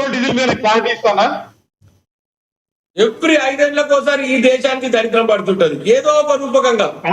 ఆ దరిద్రమే మీలాంటి అవగాహన లేనటువంటి రాజకీయ నాయకులు, మీ రాహుల్ గాంధీ లాంటి పప్పు నాయకులు ఉన్నందు కారణంగానే ఈ దేశానికి ఈ విధమైనటువంటి పరిస్థితి పడతా ఉంది. భారతదేశంలో ఎక్కడ కూడా గ్యాస్ సమస్య గాని పెట్రోల్ సమస్య గాని లేదు. అది కేవలం మీ రాహుల్ గాంధీ ఆ అనాలోచిత విధానం కారణంగానే ఇవాళ ఈ సమస్య స్టార్ట్ అయింది. ఏ విధంగా ఉందంటే అబద్ధం మూడంతా తిరిగొచ్చే లోపు నిజం గడప దాటదట అన్న చందంగా ఉంది. మీ రాహుల్ గాంధీ గత ప్రభుత్వంలో ఉన్నటువంటి వ్యవస్థ ఇప్పుడు ఉన్నది అనే ఆలోచనలో ఉండడం కారణంగానే ప్రజలు భయభ్రాంతులకు గురైండ్రు. 2014 కంటే ముందు 14 కోట్ల గ్యాస్ కనెక్షన్లు ఉండే. అదే నరేంద్ర మోడీ దేశంలో గ్యాస్ నిల్వలు ఉంచడం కోసం 2014 వరకు మీ కాంగ్రెస్ పార్టీ కొన్ని సంవత్సరాలు అధికారంలో ఉన్న కేవలం టన్నల్స్ 4 మాత్రం స్టోరేజ్ టన్నల్స్ కట్టాయి. అరే మీరు ఓకే చేసుకొని పెట్రోల్ బంక్ లో నిల్చొని వాళ్ళందరికీ పెట్రోల్ ఉంటే నరేంద్ర మోడీ గారు ఉన్నది కాబట్టి స్టూడియోకి వచ్చి కూర్చుంటుంటే సురక్షితంగా డీజిల్ లేదు కాబట్టి స్టూడియో నేను కేవలం మీ యొక్క రాజశేఖర్ గారు సరే ఓకే అంజనేయులు గారు ఒక్క నిమిషం అంజనేయులు గారు అన్ని కూడా పూర్తి నిల్వలు ఉన్నాయని చెప్పేసి నిన్న లెటర్ రిలీజ్ చేయడం జరిగింది. అంజనేయులు గారు ఒక్క నిమిషం రాజశేఖర్ గారు మీరేమో డీజిల్ లేదంటున్నారు, అంజనేయులు గారేమో డీజిల్ ఉన్నదంటున్నారు. కేంద్ర ప్రభుత్వం చెప్తుంది, రాష్ట్ర ప్రభుత్వం చెప్తుంది. రాష్ట్ర ప్రభుత్వం ఉత్తమ్ కుమార్ రెడ్డి గారు కూడా నిన్న ప్రకటన చేశారు. ఏంటంటే నిల్వలు ఉన్నాయి, 60 రోజులకు సరిపోయిన నిల్వలు ఉన్నాయి, ఇంధనానికి చమురుకు ఎలాంటి ఇబ్బంది లేదు అని వారు చెప్పారు. మీరేమో ఈ రోజు డీజిల్ అంటారు. ఇది యాక్చువల్గా జరుగుతున్నది ఏంది? డీజిల్కి సంబంధించిన ఇక్కడ పెట్రోల్ బంక్లో జరుగుతున్నది ఏంది యాక్చువల్గా ఏంది మీరు చెప్పండి. ఇప్పుడు కేంద్ర ప్రభుత్వం ఆ ప్రకటన చేసింది, రాష్ట్ర ప్రభుత్వం ఈ ప్రకటన చేసింది. పెట్రోల్ బంక్లలో చూస్తుంటే అంతటా లేదు, కొన్ని చోట్లలో ఉన్నది. ఏంది దీనికి కారణం? అంటే ఇటు పొలిటీషియన్స్ కానీ ఇటు మీడియా రంగం కానీ ఏదో జరుగుతుందనే అపోహలు, లేకపోతే ఇది అంతా వల్లనే పబ్లిక్లో పానిక్ చేసే ఇదంతా చేస్తున్నారా ఏంది అసలు? ఉదయం నేను బయలుదేరదాం అనుకున్నాను. పెట్రోల్ బంక్ ఉదయం పోగానే 1/2 కిలోమీటర్ క్యూ ఉందన్న. నేను మీ వాడికి ఫోన్ చేసి అన్న నాకు కొంత ఇబ్బంది అవుతుందన్న, నాకు డీజిల్ లేదు బండ్ల, నేను ఇక్కడి నుంచే మాట్లాడుతాను, ఇక తప్పదు నాకు, నెట్ సరిగ్గా లేకపోయినా ఏదో కింద మీద పడితే ఈ నుంచే మాట్లాడతాను చెప్పినన్నా నేను. ఏంది అసలు మరి ఉత్తమ్ కుమార్ రెడ్డి గారి ప్రకటన అట్లున్నది అంటే మరి ఉత్తమ్ కుమార్ రెడ్డి గారు చేసిన ప్రకటన రాంగా? పానిక్ కారణం ఎవరన్నా మోడీ గారు కాదా? ఈ పానిక్ సిచ్యువేషన్ దేశంలో పలకడానికి ఎవరైనా కారణం లోకపోతే తెలుసుకోండి. మోడీ గారు కాదు, దీనికి కారణం ఏంటంటే పెట్రోల్ డీజిల్ చెప్పేది నాగని ఒక 2 నిమిషాలు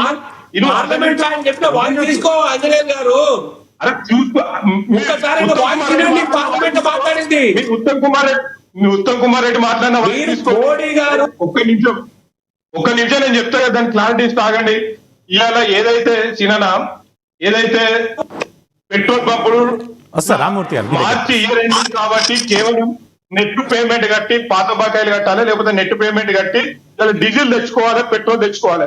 కొన్ని పెట్రోల్ పంపు యజమానుల సంఘం రాష్ట్ర అధ్యక్షుడు చెప్పిండు నిన్న క్లారిటీగా, పెట్రోల్ డీజిల్ ఉన్నది మాకు ఇప్పుడు ఏదైతే మార్చ్ ఎండింగ్ కారణంగా మాకు ఉద్దరం దొరకట్లేదు, మాకు మేమైతే ఎవరికైతే ఉద్దర పోసినామో ఆ ఉద్దర పోసిన వాళ్ళు మాకు పైసలు ఇవ్వట్లేదు, మేము తెచ్చుకోవడంలో కొద్దిగా లేట్ అవుతుంది, ఆలస్యం అవుతుంది అని చెప్పేసి క్లారిటీగా ఆ రాష్ట్ర పెట్రోల్ బంకు అసోసియేషన్ రాష్ట్ర అధ్యక్షులు వాళ్ళే స్వయంగా చెప్పిండ్రు.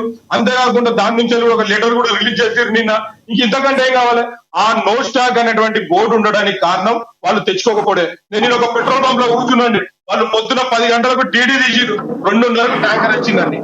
అంటే వీళ్ళు ఎప్పుడైతే అమౌంట్ డీడీ కట్టారో కట్టిన వెంటనే ట్యాంకర్ రావడానికి సిద్ధంగా ఉంది. ఇలా గ్యాస్ కొరత ఉత్పత్తి, గ్యాస్ ఏదైతే రావాల్సినటువంటి ఏవైతే ఉన్నాయో అవన్నీ కూడా క్లారిటీగా ఈ రోజు బుక్ చేసుకుంటే రేపు వస్తుంది. మాకు ఎండ్ ఆఫ్ ద డే ఏం కావాలి? మాకు టిఫిన్ సెంటర్లలో సరిగ్గా దొరుకుతా లేదా, రోడ్ల మీద స్ట్రీట్ వెండర్స్ ఏం చేస్తుంది అన్నీ ఆలోచన ఈజీగా మాట్లాడుకుంటా. ఒక్క నిమిషం రామ్మూర్తి గారి దగ్గర రామ్మూర్తి గారు చెప్పండి. రామ్మూర్తి గారు చెప్పండి, మీరు చెప్పండి. 2016 ఇదే పరిస్థితి, 2025 ఇదే పరిస్థితి, 2026 ఇదే పరిస్థితి. మాట్లాడండి రామ్మూర్తి గారు, మాట్లాడండి. ఒక్క నిమిషం ఆగండి అబ్బా, ఎవరైతే ఏ పార్టీలైతే దేశంలో ఈ గతులకు ఈ పరిస్థితులకు కారణమైనరో అంటే వాళ్ళే చంపి వాళ్ళే సంతాప సభలు పెట్టినట్టు వీళ్ళు తెలంగాణ రాష్ట్రం మీద కానీ దేశం మీద కానీ మాట్లాడడం నిజంగా శోచనీయం. ఎందుకంటే ఈ 2 పార్టీలు వీళ్ళు అరుచుకోవడం కానీ తెలంగాణ ప్రజలకు కానీ దేశ ప్రజలకు కానీ ఒక మంచి ఏం చేయాలనే ఆలోచన ఎవరికి? ఇప్పుడు వాస్తవానికి ఏం జరిగింది? యుద్ధం జరుగుతుంటే యుద్ధానికి సంబంధించిన ముందు జాగ్రత్తలు ఏదో దేశంలో మనకి ఏ దేశం కూడా మనకు చెప్పి యుద్ధం చేయదు, కానీ మనం ముందు జాగ్రత్తలు కొన్ని అయితే తీసుకోలేదు. ఇది మోడీ గారు మొన్న అన్న మాట కూడా అదే, మేము ఇంత జరుగుతుందని అనుకోలేదు అనే మాట ఇండైరెక్ట్ గా కూడా ఆయన చెప్పారు. ఇక్కడ ఏంది, ప్రజలకు కూడా అవగాహన లేవు లోపం. క్యాన్లల్లా ఎందుకు మరి అంత ప్యానిక్ అవుతున్నారో అర్థం కావడం లేదు. కానీ క్యాన్లల్లా బిందెలల్లా పెట్రోల్ డీజిల్ నింపుకొని పోయి స్టోరేజ్ చేసుకుంటారు అంటే మరి వాళ్ళ అవగాహన లోపం. దానికి ప్రభుత్వాలు సరిగ్గా ప్రజల్ని ఒక మోల్డ్ చేయడంలో విఫలమయ్యారు. ప్రజలు భయాందోళనకు కారణమవుతున్నారు. కాబట్టి అటు కేంద్ర ప్రభుత్వం గాని ఇటు రాష్ట్ర ప్రభుత్వం గాని ప్రజలకు భరోసా కల్పించడంలో విఫలమైనాయి. అందుకనే ఈ ఇబ్బందులు. చాలా కొన్ని పెట్రోల్ బంకులు అంటున్నారు పెట్రోల్ ఉన్నది అంటున్నారు. మరి పెట్రోల్ బంకులలో నో స్టాక్ అని ఎందుకు బోర్డులు పెడుతున్నారు? దానికి కారణం ఎవరు? ప్రజల లేకపోతే పెట్రోల్ బంక్ యజమానుల? ఈ అంశం పైన నేను ఒక విషయం చెప్తాను, వినండి. మీ ముగ్గురు రాజశేఖర్ భాయ్ ఒక్క నిమిషం. ఈ అంశం పైన ప్రధానంగా జరుగుతున్నది ఏందనే విషయం మీకు 2 నిమిషాలు మాట్లాడతాను. యాక్చువల్గా జరుగుతున్నది ఏంటంటే ఇంతకుముందు పెట్రోల్ బంకులకు క్రెడిట్ ఇచ్చేది. ఈ సిచ్యువేషన్లోనే క్రెడిట్ ఇవ్వకుండా నెట్ క్యాష్ అండ్ క్యారీ అంటే డీడీ తీయండి తీసుకోపోండి అనే ఉద్దేశంతో చెప్పడం వల్ల ఒక ఇబ్బంది జరిగింది. దీంట్లో ఏంటంటే పెట్రోల్ బంకులు వాళ్ళు చేసింది అందుకంటే మేము స్టడీ చేసినంత వరకు మాకు అర్థమైంది ఏంటంటే అక్కడ పెట్రోల్ బంక్ వాళ్ళు ఏం చేశారంటే ఈ సిస్టమ్ కనుక ప్రాపగండ చేసేస్తే జనాలు వచ్చేస్తారు, నెట్ క్యాష్లో వెళ్ళిపోతుంది అనేది ఒకటి. తర్వాత దీన్ని ఆసరాగా తీసుకొని ఇక రేటింగ్ కోసం అనుకోని కొన్ని మీడియా సంస్థలు అయితే అసలు అవాస్తవాలు చెప్పుకుంటూ కూడా కొన్ని మీడియా సంస్థలు, నేను అన్నింటిలో అనట్లేదు కానీ కొన్ని మీడియా సంస్థలు కూడా పానిక్ ఇదంతా క్రియేట్ చేయడం వల్లనే ఈ రకం ఎక్కడ కూడా ఇప్పుడు అటు కేంద్ర ప్రభుత్వం చెప్తుంది, ఇటు రాష్ట్ర ప్రభుత్వం చెప్తుంది, ఎక్కడ కూడా అట్లాంటి ఇబ్బంది లేదు. ప్రజలకు ఈ పార్టీల పరంగా కాకుండా ఒక మీడియా సంస్థగా ఒక జర్నలిస్ట్గా చెప్తున్నది ఏంటంటే ఎవరు కూడా ఎలాంటి తొందరపాటు అవసరం లేదు, ఎలాంటి ఇది అవసరం లేదు, క్యాన్లు పట్టుకొని బ్యారీలు పట్టుకొని నింపుకోవాల్సిన అవసరం లేదు. అంతా సక్రమంగా ఉంది. ఇక్కడ కేంద్ర ప్రభుత్వం చెప్పింది, రాష్ట్ర ప్రభుత్వం కూడా చెప్పింది 60 రోజులకు సరిపడి నిల్వలు. ఇలాంటిది ప్రజలు కనుక ఈ క్రియేట్ చేసిన దానికి మీరు ఆలోచించకపోతే ఇట్లాంటి పరిణామాలు ఉంటాయి. ఎవరు కూడా తొందరపడకండి, అందరికీ కరెక్ట్గా జరుగుతుంది అనేది అటు కేంద్ర ప్రభుత్వం చెప్తుంది, రాష్ట్ర ప్రభుత్వం చెప్తుంది. ఇంకొక విషయం మీకు ఇంకొకటి, ఎవరో ఎందుకు రాజశేఖర్ గారు మీరు ఇది గమనించాలి, అందరూ కూడా ఎవరో ఎందుకు నాపై పోటీకి సిద్ధమా అని హరీష్ రావు గారు రేవంత్ రెడ్డికి సూచన చేశారు. అంటే మొన్న సిద్దిపేట పోయినప్పుడు ఇక్కడ గెలిపించిన వ్యక్తికి, కాంగ్రెస్ నుంచి గెలిపించిన వ్యక్తికి నేను మంత్రి పదవి ఇస్తాము, మంత్రి పదవి చేసి డెవలప్మెంట్ చేస్తాము అనేది రేవంత్ రెడ్డి గారు చెప్పారు. రేవంత్ రెడ్డి గారు చెప్పిన తర్వాత నిన్న హరీష్ రావు గారు మీడియాతో మాట్లాడుతూ ఎవరో ఎందుకు మీరే పోటీ చేయండి అని సూచన చేశారు. దీనిపైన ఏమంటారు రాజశేఖర్ గారు మీరు? ఓకే, రాజశేఖర్ గారు మళ్ళీ వస్తారు. చెప్పండి రామ్మూర్తి గారు, అంటే ఆంజనేయులు గారు చెప్పండి మీరు. ఏదైతే మొన్న అక్కడ ఒక్క నిమిషం, రాజశేఖర్ గారు వచ్చారు. రాజశేఖర్ గారు ఓకేనా? అది ఊకే కట్ అవుతుంది. ఓకే, అది ఫోన్ మీకు ఫోన్లు వచ్చినప్పుడు ఆ రకంగా జరుగుతుంది. ఒకటి ఇప్పుడు నేను చెప్పిన సబ్జెక్ట్ మీకు అర్థమైందా? రేవంత్ రెడ్డి గారు అన్న మాట అంటే సిద్దిపేటలోకి పోయినప్పుడు సిద్దిపేట మీటింగ్లో ఇక్కడ కాంగ్రెస్ని గెలిపేయండి, ఇక్కడ మంత్రి పదవి ఇస్తామని చెప్పారు. నిన్న హరీష్ రావు గారు మీడియాతో మాట్లాడుతూ వారు ఏమన్నారని అంటే ఎవరో ఎందుకు మీరే పోటీ చేయండి అని అన్నారు. మీరు సూచన చేశారు, దీన్ని ఏమంటారు మీరు? అంటే నేను వాస్తవానికి అయితే ఫాలో కాలేదన్నది, నేను అంటే వెరీ ఫ్రాంక్లీ స్పీకింగ్ అది. కానీ ఒకటైతే నేను రాజకీయంగా అయితే ఒక విషయం చెప్పగలుగుతా. ఒకవేళ హరీష్ రావు గారు వచ్చి కాంగ్రెస్ పార్టీలు ఇచ్చినా కూడా వారికి ఏమైనా మంత్రి పదవి ఆశించుంటే ఇస్తారని ఏమని అనుకునేవారు రేవంత్ రెడ్డి గారు తెలియదు, కానీ నేనైతే అది ఫాలో కాలేదన్న సినిమా. హరీష్ రావు గారు కాంగ్రెస్కి వచ్చి మంత్రి పదవి ఎట్లా ఇచ్చేస్తారు కానీ అంటే రేవంత్ రెడ్డి గారు అన్నమాట నేను మీకు మళ్ళీ ఒకసారి చేస్తాను. అక్కడ సిద్దిపేట మీటింగ్లో ఏమన్నారంటే ఇక్కడ నుంచి కాంగ్రెస్ని గెలిపియండి, ఇక్కడ గెలిపించిన వ్యక్తికి నేను మంత్రి పదవి ఇస్తా అని వారు చెప్పారు. అది దానిపైన హరీష్ రావు గారు రేవంత్ రెడ్డి గారికి సూచన చేశారు, ఎవరో ఎందుకు మీరే వచ్చి పోటీ చేయండి అని చెప్పి. అంటే వస్తామేమన్నా సమయం మంచిగా ఉంటే ఆడ నుంచి కూడా పోటీ చేస్తామే, ఏం భయపడదేముందన్న. ప్రజాస్వామ్యంలో గజ్వేల్ పోటీ చేసినాం, అక్కడ పోటీ చేసినాం, కొడంగల్ పోటీ ఎక్కడైనా పోటీ చేయొచ్చు, ఏముంది దాంట్లో? చెప్పండి రామ్మూర్తి గారు, వాళ్ళు ఆ సవాల్ని స్వీకరిస్తుంది కాంగ్రెస్.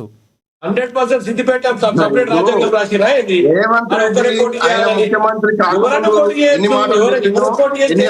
చెప్పిండో ప్రజలు చూస్తున్నారు. నేనేమంటాను, హరీష్ రావు గారికి మీద నిజంగానే నీకు రేవంత్ రెడ్డి గారికి గాను రేవంత్ రెడ్డి గారి నాయకుడు రాహుల్ గాంధీ అయినా పర్వాలేదు, ఎవరైనా దమ్ముంటే వచ్చి హరీష్ రావు గారి మీద పోటీ చేసి ఎవరైనా పోటీ గెలవాలి. చేయొచ్చు, దానికి తప్పేముంది? ఈ రాష్ట్రంలో హరీష్ రావు గారి కంటే తెలంగాణ ఉద్యమకారుడు, తెలంగాణ ప్రజలకు చాలా దగ్గరైన వ్యక్తి, తెలంగాణ ఎమ్మెల్యేలలో ముందు వరుసలో ప్రజల సమస్యలను తీర్చడంలో ప్రజలను అంటుపెట్టుకొని ఉంటున్న ఏకైక ఎమ్మెల్యేగా చరిత్ర పటంలో దాదాపు 7 సార్లు. ఎంత సంకుచిత స్వభావం అంటే శ్రీనివాస్ రెడ్డి గారు ఒక్క నిమిషం హరీష్ రావు గారు గెలిచింది 7 సార్లు గెలిస్తే మొన్న అసెంబ్లీలో నిస్సిగ్గుగా ముఖ్యమంత్రి ఎంత దారుణంగా మాట్లాడతాడంటే ఆయన గెలిచింది 5 సార్లే అంటాడు. మరి 2 సార్లు ఉప ఎన్నికలు జరిగితే 2 సార్లు ఉప ఎన్నికల్లో కాంగ్రెస్ పార్టీ అభ్యర్థులను కూడా పెట్టారు. కాంగ్రెస్ పార్టీ అభ్యర్థుల మీద కూడా గెలిచాడు. 7 సార్లు గెలిచిన ఒక ఎమ్మెల్యేని పట్టుకొని ఆయన 5 సార్లు గెలిచి మీరు రాసుకోండి నాకైతే తెలియదు అని ఒక ముఖ్యమంత్రి హోదాలో ఉండి కూడా ఒక సంకుచిత స్వభావం, ఒక కృష మనస్తత్వం.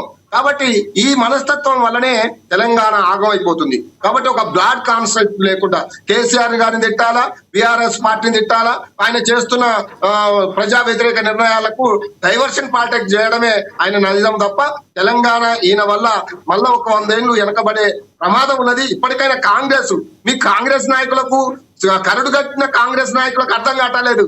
నాయన మీ కాంగ్రెస్ పార్టీని నాశనం చేయడానికి వచ్చిండు, అది గుర్తు పెట్టుకోండి. పెద్ద వాళ్ళందరూ ఇప్పుడు రాజగోపాల్ రెడ్డి గారు కూడా దారి పడతాడు, ఇప్పుడు జీవన్ రెడ్డి గారు పోయారు. చాలా మంది కాంగ్రెస్ పార్టీలో ఉన్న కరడు కట్టిన కాంగ్రెస్ వాదులు మొత్తం ఇప్పుడు కాంగ్రెస్ పార్టీలో ఉండాలని చూస్తలేదు. ఎందుకంటే అక్కడ వాళ్ళకు జీవితాలు లేదు, రామూర్తి గారు ఒక్క విషయం మీరు కాంగ్రెస్ను ముంచడానికే రేవంత్ రెడ్డి కాంగ్రెస్లోకి వచ్చింది అంటున్నారు. కాంగ్రెస్లోకి వచ్చిన తర్వాతనే కదా ఆయన వర్కింగ్ ప్రెసిడెంట్ అయ్యి రాష్ట్రంలో ఒక అధికారం అంటే అంత పెద్ద సముద్రము కాంగ్రెస్లో సీనియర్లు ఉండంగాను ఒక పార్టీ నుంచి వచ్చి ఆయన వర్కింగ్ ప్రెసిడెంట్ అయ్యి పిసిసి ప్రెసిడెంట్ అయ్యి రాష్ట్రంలో అధికారం తెచ్చిండు. రాష్ట్రంలో అధికారం తెచ్చిన వ్యక్తిని మీరు ఆ రకంగా ఎట్లా అంటారు చెప్పండి? కాంగ్రెస్ ముంచడానికి వచ్చిన ఎట్లా వచ్చిండు, ఎట్లా తొక్కుకుంటూ వచ్చిండని ఆయనే చెప్పిండు కదా. నేను మామూలుగా రాలేదు, తొక్కుకుంటూ వచ్చినా ఒక్కొక్కరిని ఇంకా ముందుకు పోతాను అంటున్నాడు. ఎవరిని దొక్కిండు? ఒక జీవన్ రెడ్డి లాంటి వాళ్ళని దొక్కిండు, ఒక ఉత్తమ్ కుమార్ రెడ్డి లాంటి వాళ్ళని దొక్కిండు, ఒక దామోదర్ రాజనరసింహ లాంటి వాళ్ళని దొక్కిండు, ఒక బట్టి విక్రమార్క లాంటి వాళ్ళని దొక్కిండు. కాంగ్రెస్ కరడు కట్టిన కాంగ్రెస్ పార్టీ నాయకులను తొక్కి చంద్రబాబుకు తొత్తాయిండు, మోడీకి తొత్తాయిండు, బడేబాయి చోటబాయి ఇద్దరు ఏకమై చంద్రబాబు ఏకమై ఈ ముగ్గురు, అందుకే నేను ఇంతకు ముందు కూడా చెప్పిన ఈ ముగ్గురు తెలంగాణకు ద్రోవులే. చంద్రబాబు నాయుడు గాని, రేవంత్ రెడ్డి గాని, మోడీ గాని. మోడీ గారు ఏమన్నాడు? తల్లిని చంపి బిడ్డను బతికిచ్చారని తెలంగాణ ఆత్మగౌరవాన్ని ఇంకా చంపుతున్నారు. కాబట్టి అటు మోడీ గారికి తెలంగాణ బాగుపడాలని లేదు, ఇటు చంద్రబాబు నాయుడుకు తెలంగాణ బాగుపడాలని లేదు, తెలంగాణ రాష్ట్రం రావాలని లేదు. ఎవరికైతే ఉన్నదో రాజశేఖర్ గారు, ముఖ్యమంత్రి గారు కూడా రేవంత్ రెడ్డి గారు కూడా ఎప్పుడు ఏమంటారంటే తొక్కుట్టు వచ్చినా అంటున్నారు. అంటే ఇప్పుడు రామూర్తి గారు ఏమంటారు అంటే వీళ్ళందరినీ తొక్కుట్టు వచ్చిన అంటున్నారు. దీనిపైన మీరు ఏమంటారు చెప్పండి అన్న? నేను ఒకటే చెప్తున్నా, తొక్కుకుంటూ రావాల్సింది ఎవరిని? మా పార్టీకి గెలవాలంటే ఎవరిని తొక్కాలి? మేము ఎదుటి పార్టీని తొక్కుతామా, మా పార్టీని తొక్కుకుంటామా? అంత ఈజీగా మాట్లాడితే రామూర్తి గారు తొక్కాల్సింది ఎవరిని? కేటీఆర్ ని తొక్కాలి, అన్నాడు కదా తొక్కుకుంటూ వచ్చిందని. ఎవరిని తొక్కుకుంటూ వచ్చింది? అదే ఎవరిని తొక్కాలి? మా పార్టీ అధికారంలో రావాలంటే 50 లక్షలు ఇచ్చి పిసిసి కొనడాన్ని మీ పార్టీ నాయకుడే చెప్పిండు. ఏమైనా చర్యలు తీసుకున్నారా? రామూర్తి గారు వారు ఏమంటారు అంటే మేము మా పార్టీలో దొక్కలే, మీ పార్టీని దొక్కి పైకి తొక్కుంటూ వచ్చినాం అంటున్నారు. మీ పార్టీని కదా తొక్కాల్సింది, మేము మీ పార్టీని తొక్కుకుంటూ వస్తున్నాం పైకి. చెప్పండి, మీ పార్టీని తొక్కుకుంటా పైకి రావాల్సిన అవసరం మాకుంది. బరాబర్ మీ పార్టీని తొక్కుతాం, వచ్చే 29 ఎలక్షన్లో తొక్కుతాం, 34 ఎలక్షన్లో కూడా తొక్కుతాం. తొక్కకుండా ఉంటామా? బరాబర్ సిద్దిపేట గుర్తుపెట్టుకోను. మీరు కాదు మీ తాత జేజమ్మల కూడా ఇక బీఆర్ఎస్ పార్టీని ప్రజలకు అర్థమైపోయింది. మీ వల్ల ఎంత ఆగమైపోతుందో, ఎంత వెనకబడిపోతుందో, ఎన్ని రంగాలలో ఆగమైపోయినాయో, ఎంత నష్టం జరుగుతుందో ప్రజలకు అర్థమైంది. ప్రజలు తొక్కుతారు. బీజేపీ వాళ్ళ దగ్గరకు వద్దాం. అంజనేయులు గారు చెప్పండి. ఎన్నికలు పెట్టింది అందుకే కదా మీకు అంజనేయులు గారు మీరు చెప్పండి. తొక్కుకుంటూ వచ్చిన అంటున్నారు అంటే రామ్మూర్తి, బీఆర్ఎస్ వాళ్ళు ఏమంటున్నారంటే కాంగ్రెస్ వాళ్ళని తొక్కుట్టు వచ్చినంటారు, కాంగ్రెస్ వాళ్ళు ఏమంటారు అంటే మిగతా పార్టీలను తొక్కుట్టు అధికారంలోకి వచ్చినామంటారు. అంటే అందులో బీజేపీ కూడా ఉండొచ్చు కదా, అంటే పార్టీలను తొక్కుట్టు వచ్చినంటారు. దీనిపైన మీరేమంటారు? బీజేపీని తొక్కేంత సినిమా ఏ పార్టీలకు లేదండి.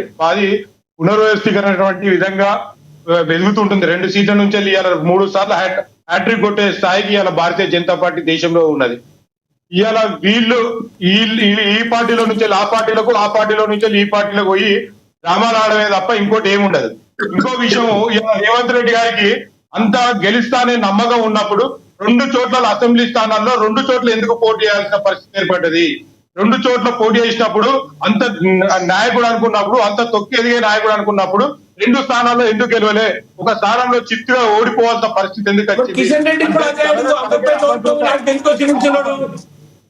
అవునా, అంబర్పేటలో నిలిచిన అక్కడ ఓడిపోయిన తర్వాత మన ఎంపీకి పోటీ చేసిండు కదా. ఇవాళ అది కాన్స్టిట్యూషన్ అంటున్నా నేను, రాజ్యాంగంలో రాసింది ఎక్కడ నిలిచోవచ్చు.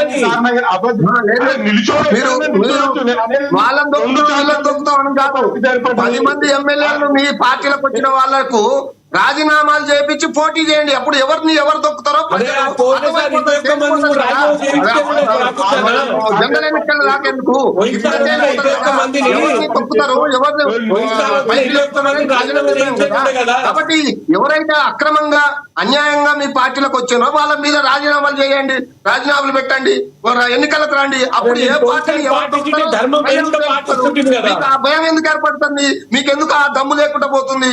అది చెప్పండి. ఏమంటున్నా, పోయినసారి 21 మందిని మీరు రాజీనామా చేయించి ఇప్పుడు మేము చేస్తుంటాం కదా, మీరు ఆ వెసులుబాటు అయ్యబోతుంది. అరే మీకు రాజ్యాంగం అని అంటున్నారు, రాజ్యాంగం అంటే ఏందో తెలియదా, రాజ్యాంగ విలువలు ఏంటో తెలియదా, దానికి రాజ్యాంగబద్ధంగా ఎలా ముందుకు పోవాలో తెలియదా? కేసీఆర్ గారు అలా ముందుకు పోయారు. కాబట్టి ఆ రోజు జరిగింది ఇప్పుడు జరిగింది వేరు. కాబట్టి ఇప్పటికైనా మీరైనా ఎవరైనా ప్రజల సమస్యల కోసం పోరాడాలి, ప్రజలకు ఇచ్చిన హామీలు నెరవేర్చాలి. ప్రజలకు ఇచ్చిన హామీలు ఎప్పటి వరకు, కనీసం ముసలి వాళ్ళకైనా ఆ 4000 పెన్షన్ ఎప్పుడు ఇస్తారో మీరు చెప్పండి. సరే, ఒక విషయం సరే, ఈ ఛాలెంజ్లు ఎవరు ముఖ్యమంత్రి, ఎవరు పోటీ వస్తారు, ఎవరు పోటీ ఎక్కడ నిలబడతారు, తర్వాత 2034 వరకు 2029 వరకు అనేది ప్రజలు నిర్ణయిస్తారు. ఈ మరొక అంశంపై అంటే రేపు మా డిబేట్లో మళ్ళీ కలుద్దాం. ధన్యవాదాలు బొమ్మెర రామ్మూర్తి గారు, రాజశేఖర్ గారు, ఆంజనేయులు గారు, ధన్యవాదాలు.